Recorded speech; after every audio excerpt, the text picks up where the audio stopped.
Hi, my name is Fulong. Today I'm going to introduce our work on learning-based whole body control to make a quadruped run in the style of real animals. Animals have talents in locomotion, and we want to make our leg robot to learn their motion style for agility, elegance, and efficiency. From a sequence of motion data captured from animals, we can easily reduce it to a robot model and create animations that is feasible in kinematics. This method is commonly used in computer graphics for characters in movies or games. However, there is no straightforward approach to realize these motions in a physical environment, because the system involves nonlinear hybrid dynamics. So how to produce physically realizable movement using reinforcement learning or model-based control is still an open problem. A direct approach is to apply the neural network as a system-level controller, which takes in the reference motion and the robot's state, and then send the desired joint angle and velocity to the low-level PD controller. This approach requires the neural network to learn the complicated system dynamics, while using a very simple controller that doesn't consider the dynamic model. Our method takes a more balanced way to combine reinforcement learning and the model-based control. In the lowest level, we use a whole body controller that utilizes the full dynamics of the robot and formulates a quadratic programming that gives optimal joint command. Similar controllers are used in MIT Mini Cheetah and ETH animals, which have shown very high performance. The controller will follow the reference motion from an upper-level planner, and inside it there are parameters that decide the foot placement and timing.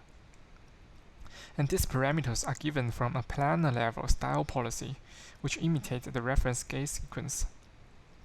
Here we define the gait style as an optimal distribution of foot placement to the reference motion. The rebate heuristics give us a very simple template to create a stable foot placement of leg robot, which in my view is more like a deterministic style policy. While animals learn the optimal style policy through training, we can't apply their policy directly to our leg robot because of the huge difference between biological and manufactured structure. So our goal is to transfer the gait style from animals to our quadruped through reinforcement learning. Now let's take a closer look at our hybrid control frameworks. First, we need a sequence of reference context state, which are extracted from motion capture data. This is what our style policy is going to learn from. The context state, along with the full robot state, are fed into the neural network, which outputs the style parameters in our locomotion planner. These parameters will decide when the feet are going to lift up and where to touch down. The locomotion planner gives reference trajectories of floating base and swing feet, and also the schedule of context state. These locomotion commands are then fed into the whole body controller, which will compute the optimal joint torques with the current feedback of the robot state. In this framework, there are two different updating loops. One is the high-frequency control loop. In our case, it is 500 Hz. The other loop is to update the parameters of locomotion planner, which is asynchronous, that is, each legs are updated separately, according to their last update. We will come back to this with detailed implementation steps, but for now, let me explain the input and output of the policy. So what we need first is the reference context sequence. Given the motion from animals, we use inverse kinematics method to create animation of our robot. And from the velocity of the robot's feet, we apply the contact detection to select the contact state. In each time step, if the foot velocity is less than a threshold, we think the foot is in contact, and we recorded this contact state of each leg in the vector delta t, which will be used by our policy. Let's see the reductive motion we use in this paper. First is 1 meter per second walking gait, and the contact sequence is like this, where the blocks with color are contacting and spaces are swinging. So as the model accelerates, the contact period of each legs are changing from long to short. And here is another one. It is 4 meters per second running gait, and we can see clearly the aerial phases when all legs are in the air. Now let's see the details of a whole body controller. We implement task space control over the equations of motion of our floating base multi-dynamics. The 4 state of robot Q include the position and orientation of floating base and 12 joint angles, so Q has 18 dimensions. The equation also constrains the supporting point to be static, so the acceleration must be 0. And move on to the motion tasks. We define the task as the desired acceleration of target point. In our case, there are 3 tasks. We want the supporting point to be static. We want the swing feet and the robot's torso to follow the reference trajectories using a PD feedback control. With inverse dynamics, the motion task can be written as equations of joint torque tau to contact force lambda to the desired acceleration. We list 3 task equations in a stack, and because all the matrices and vectors are independent from tau and lambda, they are actually linear equations and can be written as A psi to B. We solve this problem using a constrained quadratic programming, which minimizes the error of A psi to B, plus a cos on the magnitude of input. We can also implement linear constraints on joint torques and friction of support force. This QB problem can be solved very quickly, and we update the optimal joint torques in 500 Hz. To formulate this task space control, we need 3 reference commands, which are the desired contact state of each legs, the reference trajectory of torso, and swing feet. So let's look inside the motion planner. You have 3 parts. The first part gives the reference trajectory of a floating base, according to the user's joystick command. The second part schedules the desired contact state of each legs. It also gives the swing phase that tells the current point in the reference trajectories. The gait is defined by support and swing period, which can also be written as the gait period and support ratio. These 2 parameters will be updated at the end of swing phase, and we use an update signal AT to present it.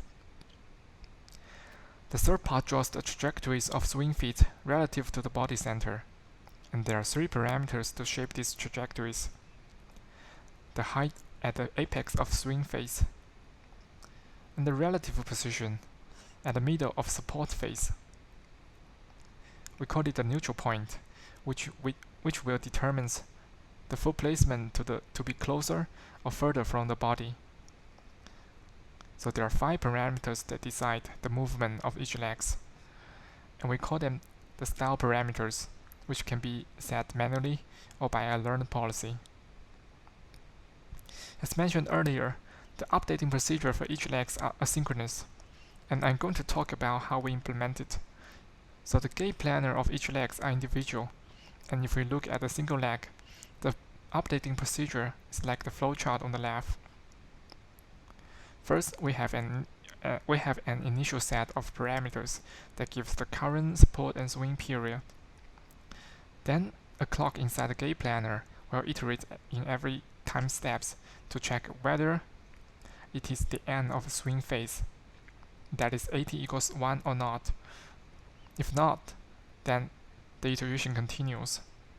If true, then a new set of parameters will update the gait planner, which will decide the next stride, and then the iteration continues.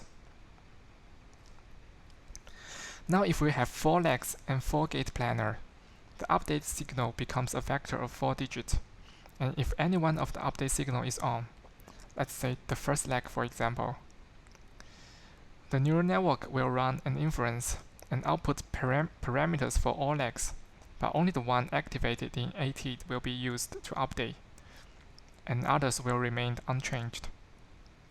And if the third leg is activated, the procedure is the same.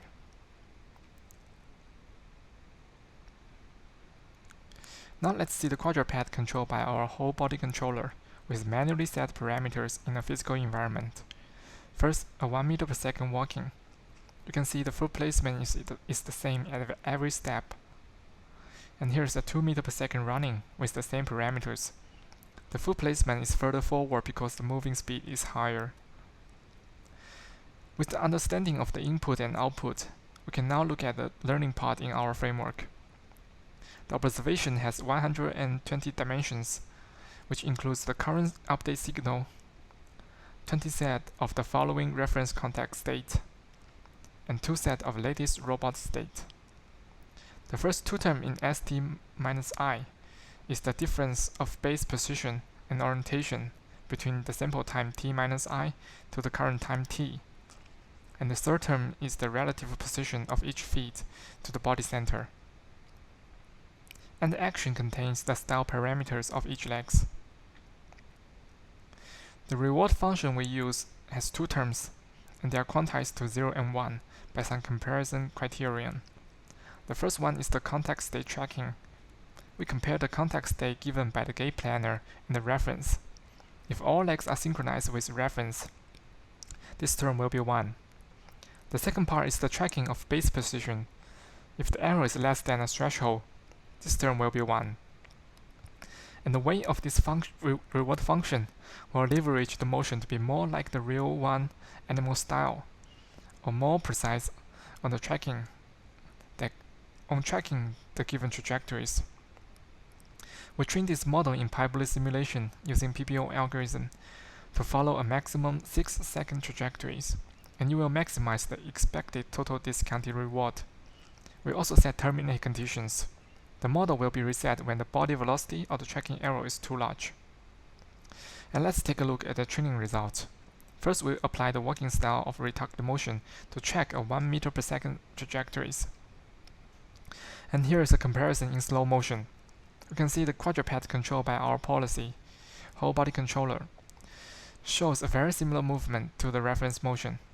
The contact sequence shown in the bottom left is highly synchronized, and our policy shows a natural transition from pace to trot, just like the real animals. And at the same time, the robot velocity can also follow the reference trajectory precisely.